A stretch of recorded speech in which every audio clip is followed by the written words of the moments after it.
ہم میں سے اکثر لوگ ایسا سمجھتے ہیں کہ ہماری فکر پوری طرح خالص اسلامی فکر ہے، ہم اسلامی انداز میں سوچتے ہیں، کیونکہ اس کی وجہ یہ ہے کہ ہم مسجدوں میں جاتے ہیں، ہم مذہبی اجتماعات میں شرکت کرتے ہیں، ہم اپنی گفتگو میں قرآن اور حدیث کو کوٹ کرتے ہیں، ہم اسلامک ڈسکشن کرتے ہیں، تو اس لیے ہم سمجھتے ہیں کہ ہماری جو فکر ہے، ہماری جو سوچ ہے، وہ پوری طرح اسلامی سوچ ہے۔ لیکن جب زندگی کے کوئی سیریس معاملات ہوں تو ہمارے سوال بالکل کچھ اور ہی ہوا کرتے ہیں۔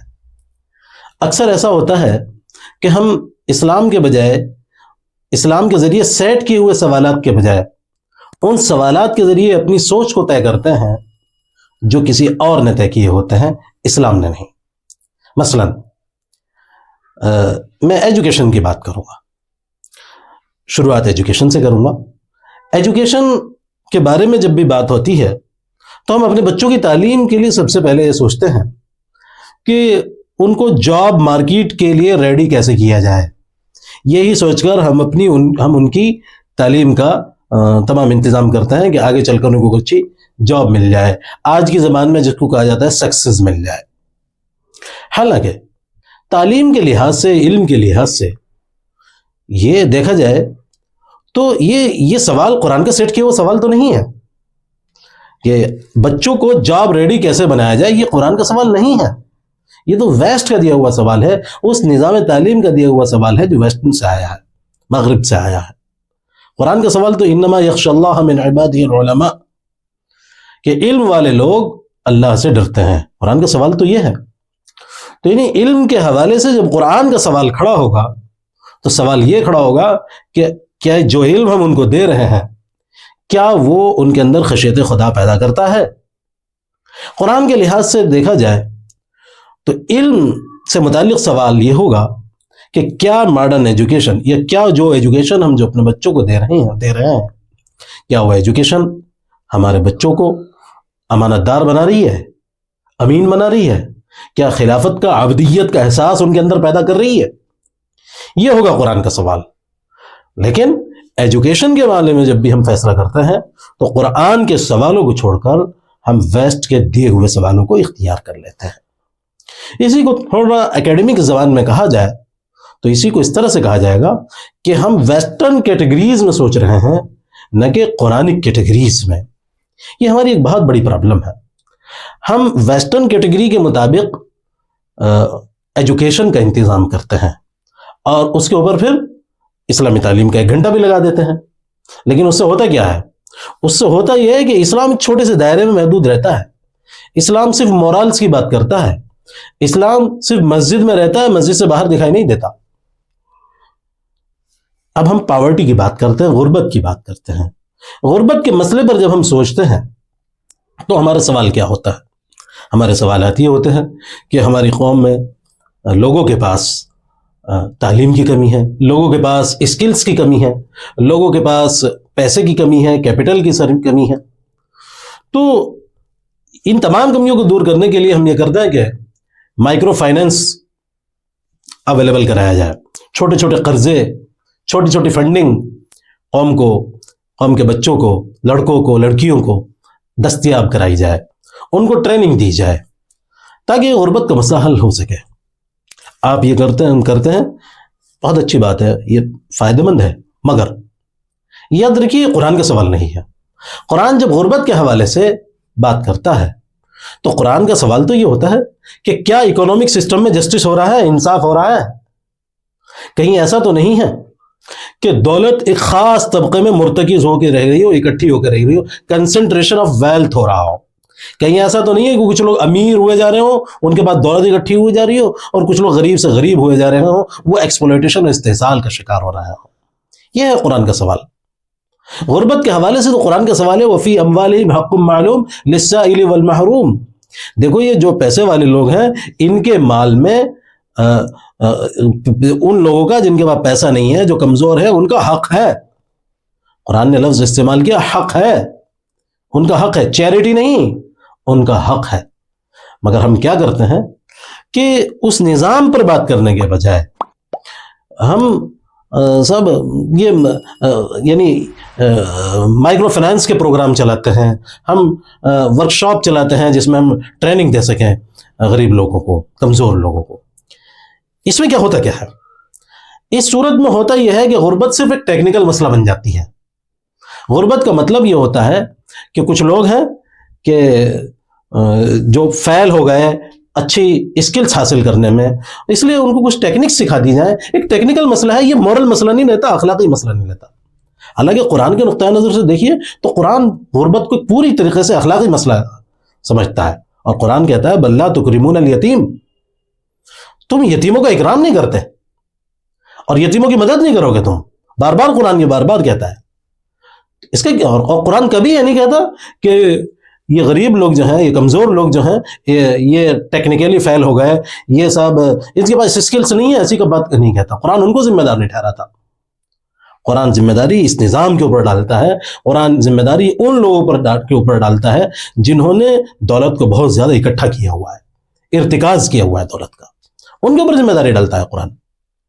تو آپ نے دیکھیے قرآن کا انداز فکر غربت کے حوالے سے کیا ہے، اور عام انداز فکر جس طریقے سے ہم سوچتے ہیں وہ کیا ہے۔ اسی کو میں پھر کہہ رہا ہوں، ہم قرآنک کیٹیگریز میں نہیں سوچ رہے ہیں، ہم ویسٹرن کیٹیگریز میں سوچ رہے ہیں۔ اسی طرح ہم پولیٹکس کی بات کرتے ہیں۔ جب ایک پولیٹکس کی بات ہوتی ہے، خاص طور پر انڈیا کے تناظر میں، تو ہم کیا سوچتے ہیں؟ ارے بھائی انڈیا میں مسلمان کمزور ہیں پولیٹیکلی، تو ہونا یہ چاہیے کہ ہم پارٹیسپیشن بڑھائیں، پارلیمنٹ میں سیٹیں بڑھائیں، کیونکہ وجہ کیا ہے کہ مسلمانوں کی سیٹیں پارلیمنٹ میں اور دیگر اسمبلیز میں ان کی سیٹیں کم ہیں، مسلمان پراپرلی ووٹنگ نہیں کرتے، تو اس لیے مسئلے کا حل کیا بتایا جاتا ہے کہ سیٹیں بڑھائی جائیں، پارٹیز سے الائنس کیے جائیں، اتحاد کیے جائیں، لابنگ کی جائے، مسلمانوں میں ووٹر ریشو بڑھانے کے لیے صاحب کام کیا جائے۔ لیکن اگر ہم قرآن کے حوالے سے سوچیں سیاست پر، تو قرآن تو سیاست کو پارٹیسپیشن اور ریپرزنٹیشن کا، نمائندگی کا کیس نہیں سمجھتا۔ قرآن تو پولیٹکس کے بارے میں کہتا ہے کہ وَجَعَلْنَاكُمْ أُمَّةً وَسَطًا لِتَكُونُوا شُهَدَاءَ عَلَى النَّاسِ، یہ بات پولیٹکس کے بارے میں بھی ہے اور وسیع تر معنوں میں زندگی کے، اجتماعی زندگی کے دوسرے ڈومینز پر بھی یہ آیت لاگو ہوتی ہے۔ اس آیت میں بتایا گیا کہ ہم نے تمہیں امت وسط بنایا تاکہ تم شہادت علی الناس کا، لوگوں کے اوپر گواہی کا فریضہ انجام دے سکو۔ تو دیکھیے قرآن یہاں اس آیت سے جو پاور کا مفہوم سمجھ میں آتا ہے، یعنی کس طریقے سے قرآن مسلمانوں کو پاورفل بنانا چاہتا ہے، اس کو اندازہ کر لیجئے کہ قرآن اس طرح سے پاورفل بنانا چاہتا ہے مسلمانوں کو کہ وہ امت وسط بنے، درمیانی امت بنے، جو شہادت علی الناس کا، تمام انسانوں پر شہادت کا، گواہی کا فریضہ انجام دے سکے۔ اس طریقے سے پاور، یعنی اس کا مطلب یہ ہے کہ قرآن جو پاور کا کنسپٹ دیتا ہے، پاور کا کنسپٹ قرآن کی نظر میں کچھ سیٹیں حاصل کرنا نہیں ہوتا کہ پارلیمنٹ میں کچھ سیٹیں بڑھ جائیں، ووٹر ٹرن آؤٹ بڑھ جائے، اسمبلی میں کچھ سیٹیں ہماری بڑھ جائیں، یہ نہیں ہوتا، بلکہ قرآن کی نظر میں پاور کا جو تصور ہے وہ کیا ہے کہ امت کے اندر سوسائٹی کو تشکیل کرنے کی طاقت بڑھے، پوری سوسائٹی کو، پوری تہذیب کو اپنے قرآنی نقطۂ نظر سے تشکیل کر سکیں، شیپ کر سکیں۔ تو قرآن کا جو تصور پاور ہے وہ بہت آگے کی چیز ہے، مگر ہم دیکھتے ہیں کہ ہم پاور کی جب بات کرتے ہیں تو ہم سیکولر ٹرمز میں بات کر رہے ہوتے ہیں، یعنی یہ وہ سوال ہے جو ہم نے طے نہیں کی ہے، قرآن نے طے نہیں کی ہے، ویسٹ نے طے کیا اور ہم نے ان کو پکڑ لیا ہے۔ یہ ہماری بہت بڑی کمزوری ہے۔ میں پھر کہوں گا کہ ہم ویسٹرن کیٹیگریز میں سوچنے کے عادی ہیں، نہ کہ قرآنک کیٹیگریز میں سوچنے کے عادی۔ یوتھ کے حوالے سے بات کیجیے ذرا، جب نوجوانوں کے حوالے سے بات ہوتی ہے تو اکثر ہم سوچتے ہیں کہ صاحب نوجوانوں میں انگزائٹی بڑھ رہی ہے، اسٹریس بڑھ رہا ہے، ٹینشن کی عادت بڑھ رہی ہے، تو جب ان سوالوں پر بات ہوتی ہے تو پھر ہم کیا کرتے ہیں؟ تو اب ہم یہ کرتے ہیں کہ صاحب یوتھ کاؤنسلنگ پروگرام چلاتے ہیں، ہم ورکشاپ منعقد کرتے ہیں، ہم مورل ویلیوز ان کو سکھا دیتے ہیں، لیکن قرآن کے حوالے سے اس پر کبھی غور کیجیے کہ قرآن اس مسئلے پر کیا کہتا ہے۔ قرآن کے نزدیک اصل مسئلہ یہ نہیں ہے کہ لوگوں میں ٹینشن بڑھ رہی ہے، نوجوانوں میں ٹینشن بڑھ رہی ہے. قرآن کے نزدیک اصل مسئلہ یہ ہے کہ نوجوان ہو یا بوڑھے، وہ سب کے سب زندگی کے معنی کو بھول گئے، میننگ کو بھول گئے، زندگی کی مقصدیت کو بھول گئے. جو قرآن نے بیان کی کہ الذی خلق لکم الموت والحیات لیبلوکم ایکم احسن عملا، کہ خداوند نے زندگی کو پیدا کیا اور موت کو بھی تاکہ تمہیں آزمائے. لیبلوکم، تمہیں آزمائے کہ تم میں کون بہتر عمل کرنے والا ہے. زندگی کا یہ مقصد ہے. تو اصل مسئلہ یہ ہے کہ نوجوان اس مقصد کو بھول گئے. وما خلقت الجن والانس الا لیعبدون، ہم نے جن اور انسانوں کو اس لیے پیدا کیا تاکہ وہ ہماری عبادت کریں، تاکہ وہ ہمارے بنائے ہوئے اصولوں کے مطابق زندگی گزاریں. عبادت یہی ہے. عبادت صرف نماز پڑھنا ہی نہیں ہوتا، عبادت ایک وسیع تصور ہے. تو بہرحال نوجوانوں کا اور بوڑھوں کا سب کا اصل مسئلہ یہ ہے کہ وہ مقصد حیات کو بھول گئے جو قرآن نے دیا ہے.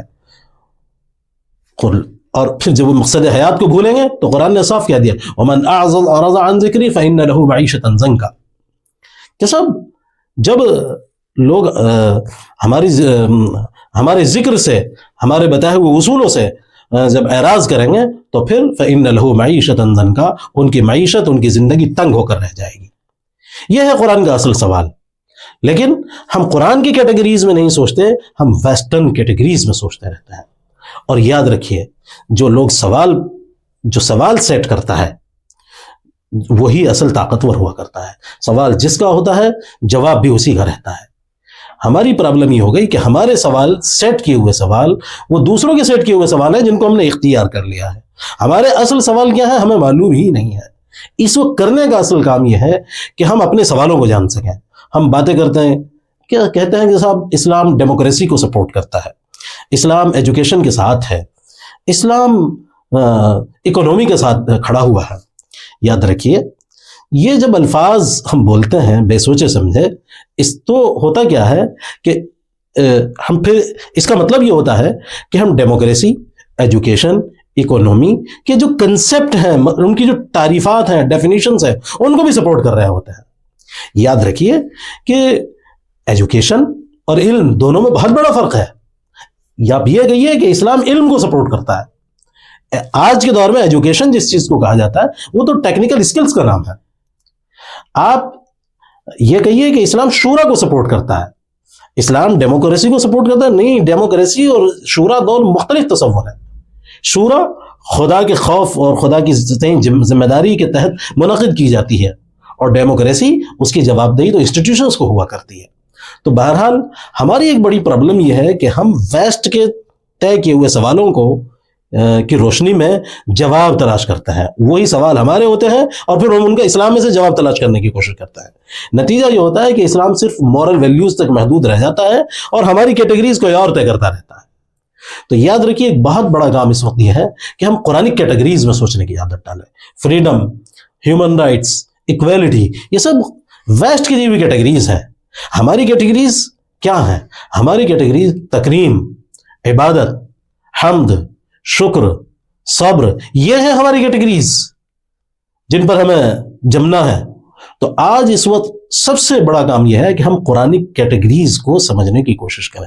انشاءاللہ تعالی القرآن اکیڈمی کے رہنا وہ جلد ہی ایک سیریز شروع کرنے جا رہی ہے، قرآن کیٹیگریز سیریز، کہ جس میں ہماری ٹیم کے کوئی ساتھی انشاءاللہ آپ کو بتائیں گے کہ قرآن کیٹیگریز کیا ہیں، وہ قرآن کے اصل سوال کیا ہیں زندگی کے مختلف شعبوں سے متعلق انشاءاللہ.